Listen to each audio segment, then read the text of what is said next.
말씀을 이제 상고하고 있는데 요한복음 1장을 시작을 창세기 1장과 거의 유사하게 시작을 하고 있습니다. 그런데 우리가 이 요한복음을 그냥 읽어 넘어갈 때는 별 문제가 없이 아무런 생각 없이 읽어갈 수 있지만, 그러나 조금 생각해 보면 요한복음이야말로 정말 심오한 말씀이고 어떻게 보면 또 이해하기 어려운 말씀이기도 합니다만, 그러나 이 예수님에 대해서 가장 깊이 그리고 가장 정확하게 알고 그리고 가장 예수님을 잘 믿게 하는 이 복음서가 바로 요한복음이다 하는 것을 여러분 깨닫게 될 줄로 믿습니다. 그래서 창세기 1장 1절도 태초에 이렇게 시작이 되죠. 또 요한복음 1장 1절도 태초에 이렇게 시작이 됩니다. 그런데 창세기 1장 1절의 태초와 또 이 요한복음 1장의 1장 1절의 태초는 조금 의미가 다르게 사용이 되었다는 사실을 우리가 알아야 됩니다. 창세기 1장 1절의 태초는 하나님이 천지를 창조하시는 때를 태초에 하나님이 창조하셨다는 그 시간을 지금 의미하는 것이고요. 요한복음 1장 1절에는 태초에 말씀이 계시니라, 이 말씀은 무슨 말은, 태초는 어떤 의미로 쓰여졌는가 하면은 태초에부터 계신 하나님과 예수님은 함께 계셨다. 그 말씀이 함께 계셨는데 그 말씀이 곧 하나님이요, 그 말씀이 곧 예수님이었다는 거죠. 그러니까 이 요한복음 1장의 태초라는 것은 예수님이 태초부터 하나님과 함께 계신 동일하신 하나님이다 하는 태초라는 시기는 같지만 의미는 다르게 사용되었다 하는 것을 먼저 우리가 좀 알고 시작을 하는 것이 좋을 것 같습니다. 그 다음에 창세기 1장 1절의 태초는 하나님이 천지를 창조하신 그 창조를 말씀하는 그런 의미를 가지고 있지만, 그러나 요한복음에서 예수님에 대해서 말씀을 할 때는 예수님께서 새 생명으로 그리고 인간을 회복시켜 주시는, 구원하시는 그것을 의미하고 있다 하는 것도 우리가 기억을 하시고, 항상 요한복음을 대할 때는 그것을 먼저 머릿속에 여러분이 기억을 하시고, 요한복음 1장 1절에서 말씀하시는 이 태초와 계속해서 말씀과 이런 것들은 예수님이 재창조, 새 창조, 죄인된 인간을 완전한 인간으로 다시 회복시키시는 구원을 의미하고 있다 하는 것을 여러분들이 꼭 기억을 하시고, 그리고 이제 요한복음을 읽어 나가야 됩니다. 그래서 사실 요한복음 1장 1절부터 18절까지를 요한복음의 서론이다 이렇게 말하거든요. 그런데 요한복음 1장 1절부터 18절이 요한복음의 핵심입니다. 요한복음 1장 1절부터 18절까지를 잘 이해하시면 요한복음 전체를 다 이해할 수가 있어요. 그러면 나머지는 뭐냐? 요한복음 1장 19절부터 요한복음 21장 마지막 장까지는 요한복음 1장 1절부터 18절 말씀을 계속해서 해석해주고 계속해서 설명해주고 계속해서 보충해주는 그런 의미를 가지고 있다. 그러니까 요한복음 1장 1절부터 18절 말씀이 굉장히 중요한 말씀이다. 그럼 요한복음 1장 1절부터 3절까지는 무슨 의미를 가지고 있느냐? 지난 시간에 말씀을 드렸습니다만은, 창세기 1장 1절은 하나님께서 온 우주 만물을 처음으로 창조하신 첫 창조를 의미하는 것이고, 요한복음에 나타난 창조는 예수님께서 죄인을 구원하셔서 새 사람으로 재창조하시는, 그러니까 다시 말하면 구원이라는 그 주제를 설명을 하고 있다. 그래서 한마디로 요약을 하면은 창세기의 창조주 하나님이 요한복음에는 구원자 하나님으로 오시게 되었다 하는 것을 의미하고 있다. 이렇게 여러분 이해를 하시면 좋겠습니다. 아마 이런 말씀들을 자주 들어보질 않아서 처음 듣는 말씀이라 처음엔 좀 생소하고 뭔 얘기인지 잘 이해가 안 되고 그렇지만 이제 계속해서 들어보시고 요한복음을 계속해서 이제 말씀을 들어보면 하고 이해가 될 줄로 믿습니다. 그래서 이제 예수님이 이 땅에 오셨어요. 예수님이 이 땅에 이제 육신을 입고 이 땅에 오셨습니다. 이제 여기까지가 지난주의 말씀이었어요. 그런데 예수님이 오셨는데 예수님을 아는 사람이 없는 거예요. 예수님을 아는 사람이 없어요. 예를 들면 내가 어디 갔어요. 어디 처음 모임에 참석을 했어요.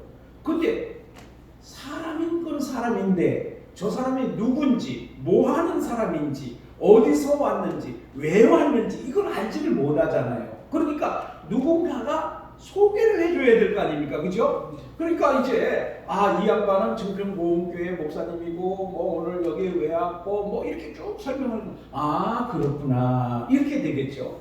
그런데 이제 예수님이 이 땅에 오셨습니다. 어떻게? 사람의 몸을 입고 이 땅에 오셨어요. 오셨는데 아무도 예수님을 아는 사람이 없어. 그러니까 하나님께서 너 가서 예수님을 소개해라. 이렇게 보낸 사람이 누구라고요? 세례 요한입니다.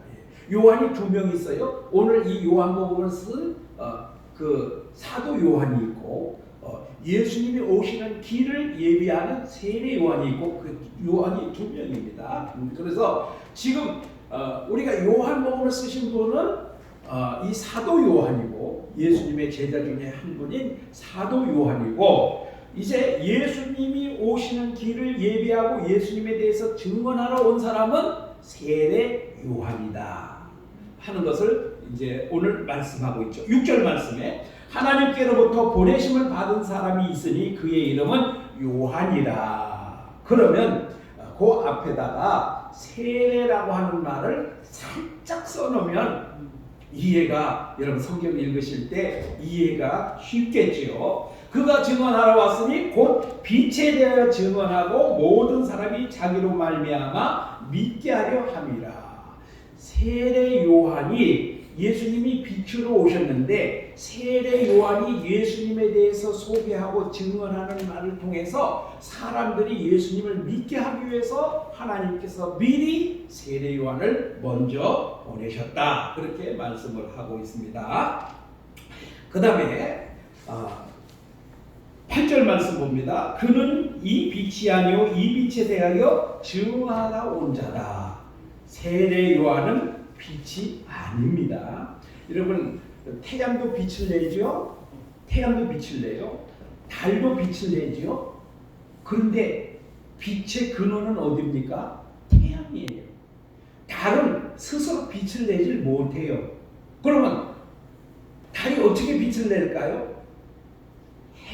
태양의 빛을 받아서 하는 거예요. 세례 요한도 마찬가지예요. 세례 요한도 빛이 아니고 빛이신 예수님을 보여주기 위해서, 증언하기 위해서, 소개하기 위해서 온 사람이다. 나는 절대로 빛이 아니다 하는 것을 말씀을 하고 있습니다. 9절 말씀에 참 빛 곧 세상에 와서 각 사람에게 비추는 빛이 있었나니 그랬습니다. 그런데 4절 말씀 한번 봅니다. 4절 말씀 그 안에 생명이 있었으니 이 생명은 사람들의 빛이라 빛이 어둠에 비치되 어둠이 깨닫지 못하더라.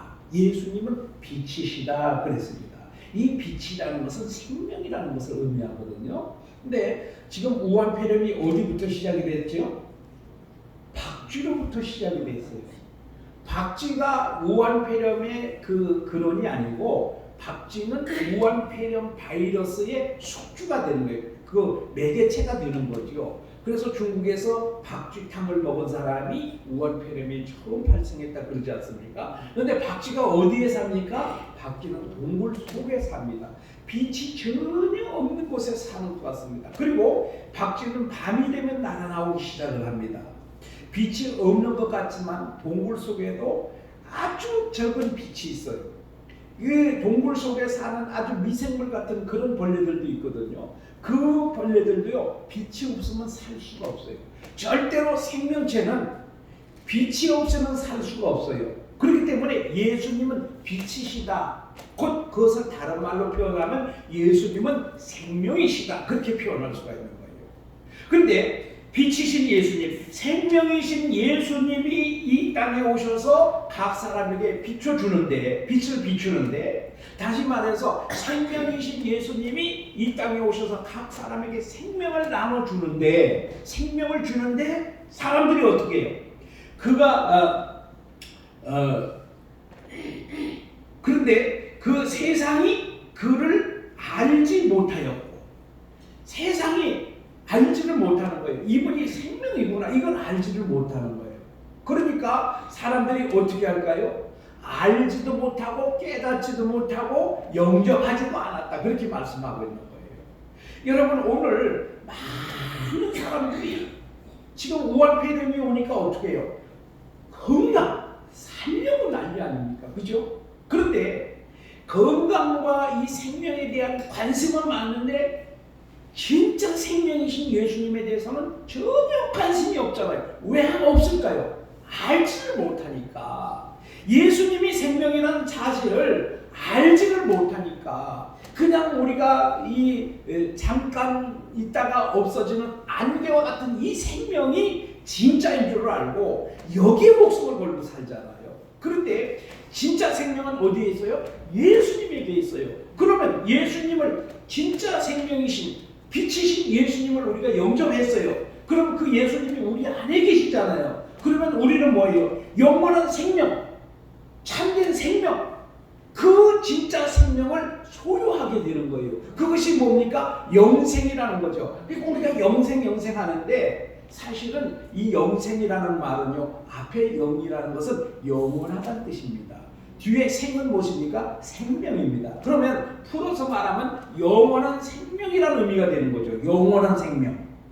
근데 여러분, 앞에 영원한은 수식어입니다. 수식어. 뒤에 뭐가 진짜일까요? 생명이 진짜예요. 생명. 네. 그래서 우리는 예수님을 영접하는 자는 영생을 얻게 된다는 것을 말씀을 하고 있습니다. 사실 우한폐렴으로 숨진 자들이 많이 있잖아요. 또 모르겠습니다. 우리도 우한폐렴으로 숨지게 될지도 또 모르겠습니다. 그렇잖아요. 그 누구도 장담할 수가 없는 거예요. 그러나 우리가 혹시라도 정말 불행이라고 말하는, 불행스럽게도 우리가 우한폐렴으로 아니면 다른 병으로 우리가 일찍 생명을 잃는다 할지라도 우리에게는 뭐가 있어요? 참된 생명, 영원한 생명이 있는데 그것은 예수 그리스도를 영접하는 자만이 가질 수 있다. 그러니까 오늘 이 참빛이 와서 각 사람에게 비쳤는데, 그런데 그들이 세상이 그를 알지도 못하고, 또 5절 말씀 보면 빛이 어둠에 비치되 어둠이 깨닫지 못하더라. 알지도 못하고 깨닫지도 못하고 영접하지도 않는 것이 바로 이 세상입니다. 그러면 우리가 빛은 예수님이라 그랬고 빛은 생명이라고 그랬어요. 그럼 어둠은 뭘까요? 어둠은 뭐냐면요, 어둠은 마귀가 통치하는 이 세상을 어둠이라고 말합니다. 그러니까 오늘 우리는 지금 어둠에 살아요? 빛에 살아요? 우리는 빛에 살아요. 왜? 빛 대신 예수님을 영접했기 때문에. 그런데 예수님을 모르는 사람들은 어디에 살고 있어요? 어둠에 살고 있어요. 어둠의 영의 지배 아래 살고 있는 거예요. 그들은 다 사탄의 지배 아래 살고 있는 거예요. 이런 말을 세상 사람들에게 말을 하면은요, 노발대발합니다. 그런데 그들은 대단히 죄송하지만 사탄의 세력에, 사탄의 통치를 받고 사는 거예요. 사단의 지배를 받고 사는 거예요. 다시 말하면 마귀에게 속한 자, 마귀의 자식이, 요한복음 8장 44절에 그랬잖아요. 마귀의 자식들이에요. 마귀의 자식들. 이거는 부인할 수 없는 사실입니다. 이런 소리를 세상 사람들에게 직접 대놓고 하면 난리가 나지요. 난리가 납니다. 근데 마귀의 자식은 되기 싫은데 마귀 자신도 살아가고 있다는 말이에요. 그러니까 왜 그럴까요? 깨닫지 못하니까. 그러니까 요한복음의 이 말씀이 얼마나 참 깊이가 있고 심오한 말씀인지 우리가 이 요한복음을 바로 알게 되면 나는 지금 어디에 살고 있어요? 빛의 자녀로 살고 있어요. 빛의 자녀는 누구예요? 하나님의 자녀예요. 하나님의 자녀. 여러분 마귀의 자식으로 살고 싶어요? 하나님의 자녀로 살고 싶어요? 네? 이 요한복음을 보면 바르게 알 수 있다는 거예요. 그러니까 빛이 어둠의 빛이되 어둠이 깨닫지 못하더라. 알지도 못하고 깨닫지도 못하고 영접하지도 못하는 사람들이 바로 어둠에 살고 있는 그런 사람들입니다. 그래서 여러분 빛이 오면은요 어둠은 물러가게 되어 있어요. 오늘 여기도 지금 불을 끄면 깜깜해지죠? 근데 불을 켜니까 어떻게 해요? 환해지잖아요. 예를 들면 캄캄한 밤에 촛불을 하나를 켰습니다. 그럼 촛불 하나 밝기만큼 어둠은 물러가는 거예요. 절대로 어둠이 빛을 이길 수가 없는 거예요. 그래서 여러분 오늘 우리가 어둠이 빛을 절대로 이길 수가 없다는 사실. 그러니까 오늘 우리가 예수님을 영접하고 예수님의 영이 우리에게 거하시면 어둠의 세력은 우리에게 역사할 수가 없는 거예요. 이거는 도저히 있을 수가 없고 불가능한 얘기입니다. 그러니까 여러분 마음속에 진정 예수 믿고 계십니까? 그러면 어둠의 세력은 나에게서 완전히 물러간 줄로 믿으시기 바랍니다. 확신하시기 바랍니다. 근데 많은 분들이 어떻게 합니까? 구원 받았습니까? 물으면 뭐라 그래요? 글쎄요가 없어요. 글쎄요가 그렇지 않습니까? 아니 빛이신 예수님이 오시면 어둠은 자연적으로 사라져 버리는데 글쎄요가 있습니까? 빛이 여기 와 있는데 불을 켰는데 지금 여기가 어둡습니까? 밝습니까? 이렇게 물으면 글쎄요. 한번 생각해 보세요. 지금 여기가 밝아요? 어두워요? 밝잖아요. 그런데 글쎄요 이렇게 대답하는 분들은 있을까요? 없을까요? 없잖아요. 이 세상 이치만 가지고 설명을 해도 분명한데 왜 예수 믿는 다른 사람들이 구원 받았습니까? 라고 물으면 아멘 하고 확신을 가져야 되지. 글쎄요 아침에는 구원 받은 것 같은데 저녁에 세상에 가 살다 보면 구원 못 받은 것 같고 그건 뭐예요? 은혜가 떨어졌다는 얘기지. 은혜가 떨어졌다는 얘기지 구원이 왔다 갔다 하는 건 아니라는 거예요. 여러분 오늘 그거를 확신하시기를 축복합니다. 그 다음에 두 번째는 예수님을 거부하는 사람들이 있었어요. 9절 말씀 봅니다. 9절 말씀. 참빛 곧 세상에 와서 각 사람에게 비추는 빛이 있으나니 그가 세상에 계셨으며 세상은 그로 말미암아 지은 바 되었으니 세상이 그를 알지 못하였고 자기 땅에 오매 자기 백성이 영접하지 아니하였으나 예수님이 어떻게 오셨어요? 세상을 창조하신 분이 하나님이시잖아요. 그럼 성부 하나님 혼자 창조하셨어요? 아니에요. 성부, 성자, 성령 하나님께서 그러니까 예수님도 이 세상을 창조하신 거예요. 그러니까 그로 말미암아 창조되지 않은 것이 지은 바 되지 않은 것이 하나도 없다. 그렇게 말씀하는 거예요. 이 세상 만물이 다 예수님에 의해서 창조가 된 거예요. 그래서 뭐라고 말씀합니까? 자기 땅에 오매 그랬어요. 자기 땅에 오매. 자기 땅이 어디입니까? 하나님이 창조하신 이 땅이 자기 땅이에요. 하나님이 만드신 땅이잖아요. 자기 땅에 오매 자기 백성이 영접하지 아니하였으나 그랬어요. 자기 백성이 누굴까요? 자기 백성이 첫 번째로는 이스라엘 백성입니다. 1차적으로는 뭐예요? 하나님이 선택한 나라 바로 이스라엘 백성들이 더 구체적으로 말하면 유대인들을 의미하는 거예요. 유대인들이 예수님 영접했어요? 안 했어요? 안 했잖아요. 지금도 안 하고 있잖아요. 그러니까 1차적으로는 이스라엘 유대인들을 의미하는 거예요. 두 번째로 자기 백성은 누굴까요? 이 땅에 이 세상에 하나님이 창조하지 않은 사람이 있습니까? 어떤 만물이 하나님으로부터 창조되지 않은 것이 하나라도 있습니까? 모두가 다 하나님이 창조하신 것이지만 이방인들도 예수님을 영접하지 않았다는 거예요.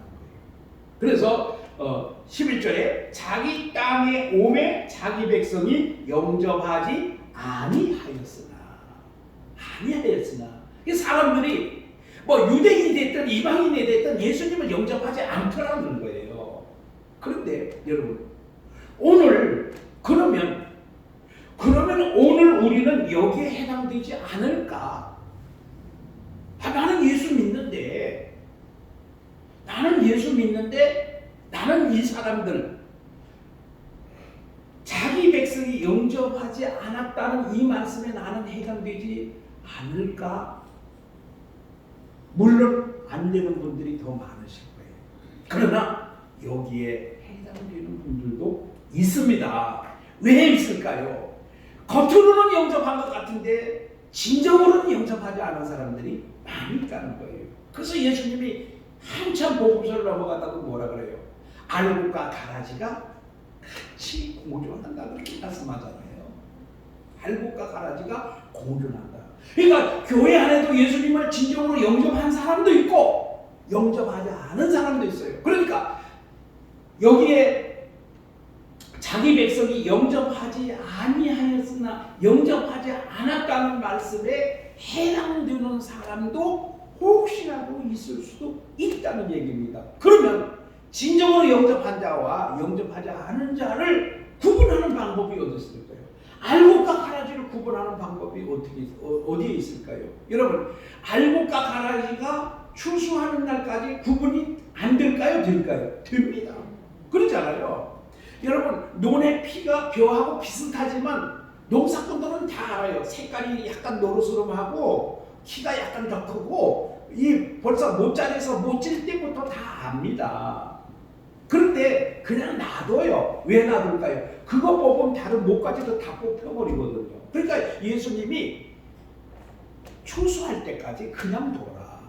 가라지를 뽑으려다가 알곡까지 뽑을까 염려가 된다. 예수님 그렇게 말씀하셨어요. 그러면 오늘 교회 안에서 알곡과 가라지, 다시 말하면 영접한 자와 영접하지 않은 자가 구분이 안 될까요? 구분됩니다. 어떻게 구분이 될까요? 영접한 자는 예수님의 뜻을 따라서 하는 거예요. 가장 근본이 뭘까요? 예배 드리는 거예요. 예배, 이 구원받은 자는 예배가 생명이에요. 예배를 가장 중요하게 생각하는 거예요. 가장 중요하게 여기고 예배를 실천하고 예수님께서 성경에 말씀하신 대로 그 말씀을 쫓아 살려고 말씀에 순종하려고 모두 노력하는 사람입니다. 그런데 보세요. 직분을 받았어요. 그런데도 예배는 개떡이에요. 진정으로 예수님을 영접했을까요? 입으로는 영접을 했어요. 입으로는. 그래서 예수님이 뭐라 했어요? 이 백성들이 입으로는 나를 존경하나 마음은 내게서 멀도다. 예수님이 그렇게 말씀하셨잖아요. 바로 이런 사람들이 영접하지 못한 사람들입니다. 바로 그런 사람들이 가라지에 속하는 사람들입니다. 그러니까 여러분 오늘 이 11절 말씀에 자기 땅에 오매 자기 백성이 영접하지 아니하였으나 영접하지 아니하였다는 이 말씀에 혹시 나는 해당되지 않을까? 오늘 요한복음을 우리가 배우면서 요한복음의 말씀을 들으면서 우리는 이거 점검해야 돼요. 자기 땅에 오매 자기 백성이 영접하지 아니하였으나 주님 혹시라도 내가 여기에 해당되는 사람은 아닐까요?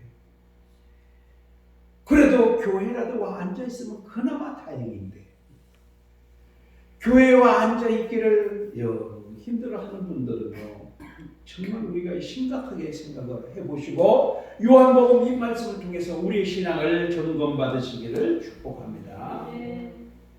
그 다음에 세 번째로는 영접하는 사람들이 있습니다.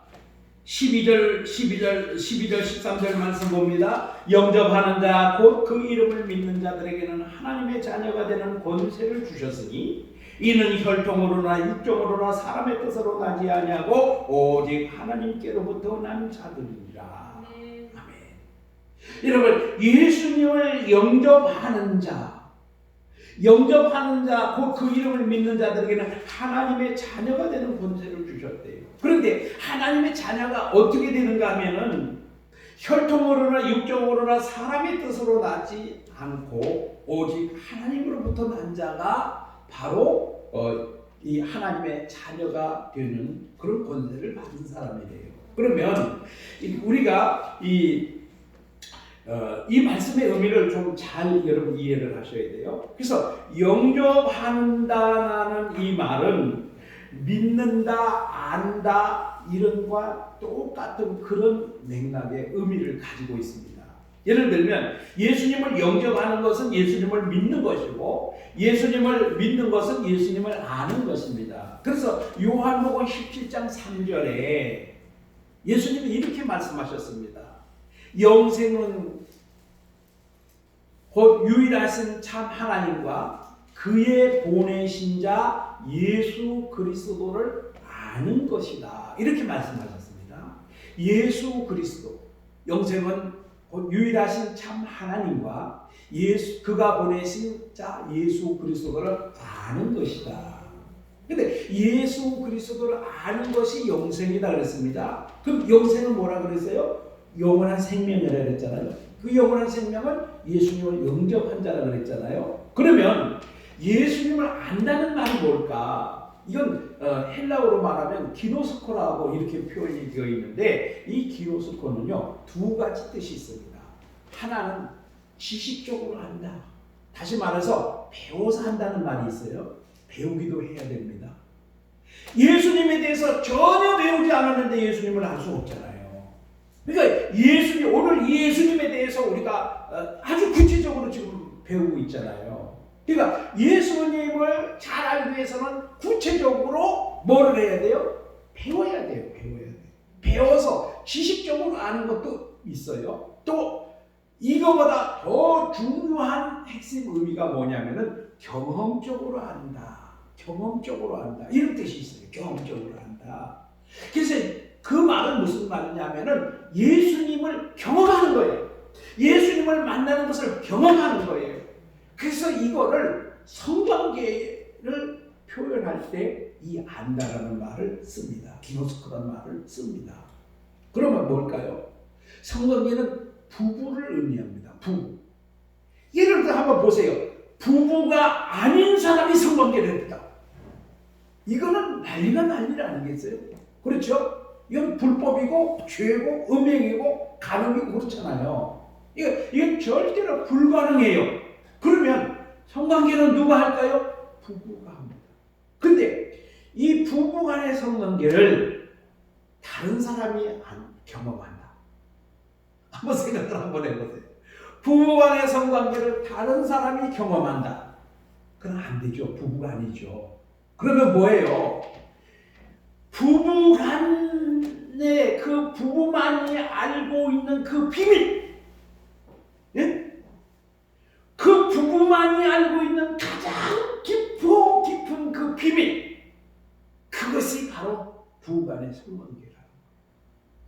예수님을 만나되 이렇게 다른 사람이 어쩌고 저쩌고 누가 은혜를 어쩌고 누가 간증해서 어쩌고 이래서 예수님을 아는 게 아니고 예수님과 나만의 그 부부간의 그 비밀을 알듯이 그렇게 아는 것이 영생이라고 말씀하고 있는 거예요.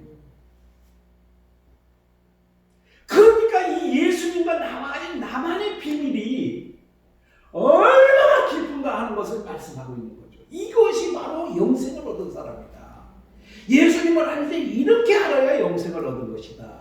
그러니까 오늘 여기서 영접한다, 믿는다, 안다 이런 말은 그냥 듣고 배우고 지식적으로 알고 이렇게 해서 아는 그런 관계에서 그치는 것이 아니고 오직 예수님과 깊은 교제와 인격적인 그 교제를 통해서 정말 예수님을 깊이 알고 예수님의 말씀에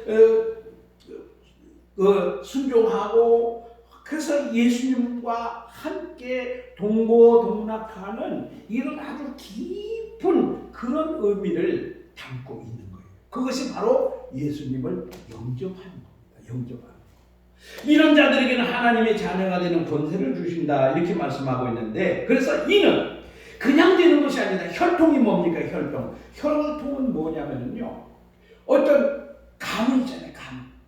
가문을 통해서 그 뭐 누구의 혈통, 뼈대 있는 집안, 그래서 뼈대 있는 집안이라고 다, 예를 들면 신앙의 뼈대가 있다고 칩시다. 누구네 집이 목사가 몇 명이 나왔고, 장로가 몇 명이 나왔고, 권사가 몇 명이 나왔고, 그 집은 대대적으로 믿는 집안이야. 혈통적으로 참 신앙이 좋은 혈통이죠. 그렇다고 구원받는 것은 아닙니다. 왜냐하면 그 중에도 예수 안 믿는 사람이 있어요.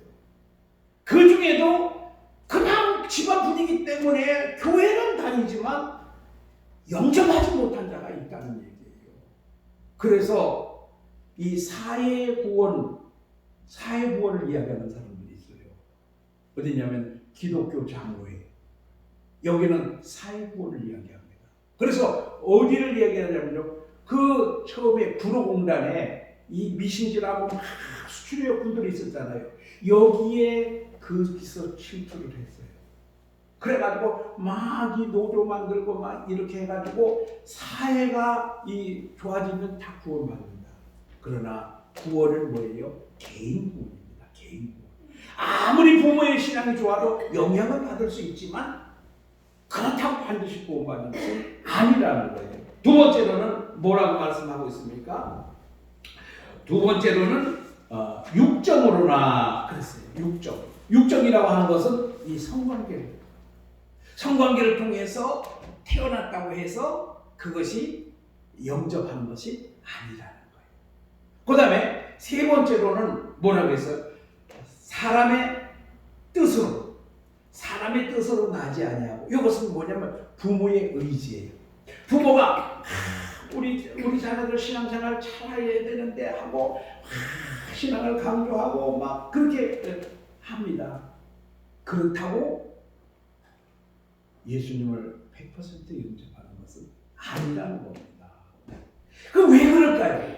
그러면 하나님의 뜻으로 난 자야만, 하나님으로부터 난 자야만 예수님을 영접하게 된다. 하나님의 자녀가 된다. 그랬는데 에베소서 1장 4절 말씀에 만세전에, 창세전에 하나님께서 그리스도 예수 안에서 우리를 택정하셨다.